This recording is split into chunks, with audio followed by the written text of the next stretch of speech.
The kick's power comes from the torque generated by the rotation of the hips. It's the same principle that cracks a whip. Turning the hips just a few degrees forces the foot to travel a much greater distance and creates a lot of speed as it does. The longer the leg and quicker the rotation, the faster the kick. And unlike karate, Muay Thai fighters are also taught to strike with the hard bone of the shin. A Muay Thai kick can generate roughly the same force as a baseball bat, enough to crack a rib. It works like a point of a knife. All the force is magnified by being concentrated in a small, hard area.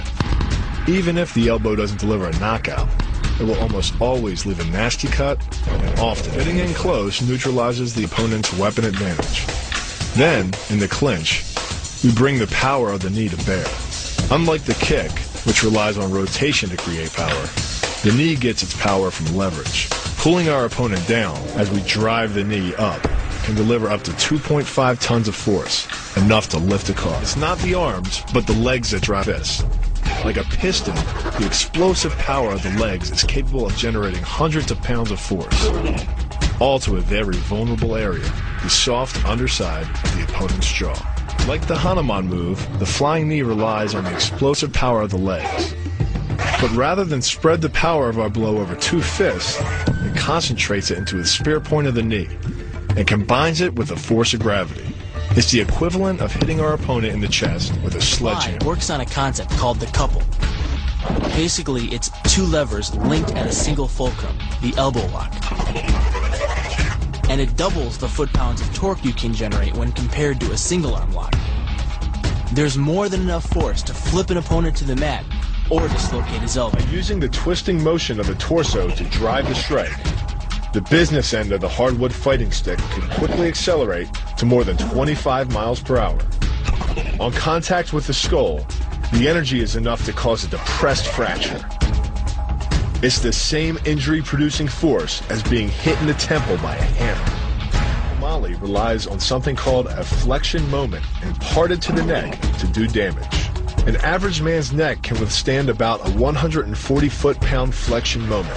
Beyond that, soft tissue and even vertebrae can be crushed. By bringing your weight down fast, this move could easily deliver twice that amount of force. And it wouldn't just end a fight. It could leave your opponent paralyzed or dead. Close, the opponent's neck is exposed. But because of the close range, the hand doesn't generate a huge amount of force. It's enough to stun, but probably not enough to cause severe injury. But replace the hand with a weapon, a stick or a knife, as you would in combat, and this could become a kill shot. The kick's power comes from the snap of the knee. The snap is created when the quadricep, the largest muscle in the body, contracts and pulls the tendon connecting to the foot over the knee. Using the knee as a pulley, the strength of the quad is enough to accelerate your foot to speeds close to 30 miles per hour. Because the area of impact is focused on a small part of the foot, it magnifies the force of the blow, making it capable of dropping 1,000 pounds of force on your head. It's like getting whacked in the head with a Louisville slugger. It works by taking the opponent's blow at an angle, which deflects the energy of the blow away from the vulnerable torso.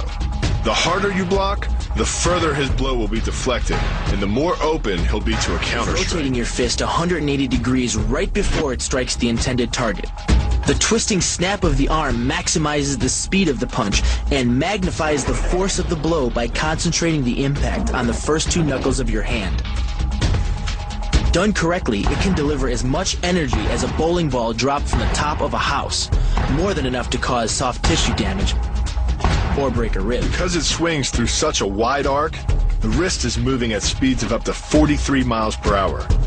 And since the radius doesn't deflect or compress nearly as much as a fist, it can deliver a staggering blow, like being hit with an axe handle. This roundhouse kick is designed for maximum impact.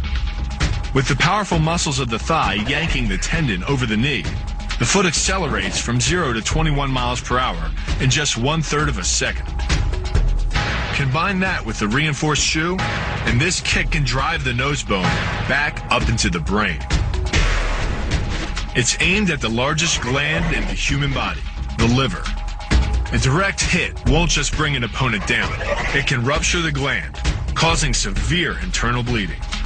but the liver is well protected by the rib cage, so the kick must be accurate to within half an inch. In this move, the forward propulsion of the hips, combined with the piston motion of the lower leg, can send well over 700 pounds of force directly through the rigid bone of the heel. This impact won't just knock an opponent down. The force is enough to permanently damage his kneecap, leading with the near arm. The first jab travels the shortest distance to the opponent, so what it lacks in force, it makes up for in speed. The second punch, utilizing both the twist of the shoulders and the forward momentum of the kick, can carry over 4 times as much impact. And just a few hundred pounds of force to the temple is enough to cause a knockout. This move uses the same principle as a throw in judo, off-balancing your opponent and then using his momentum to send him down. But it's much more aggressive. The sweep here is actually a strike to one of the most sensitive areas of the body, the Achilles tendon.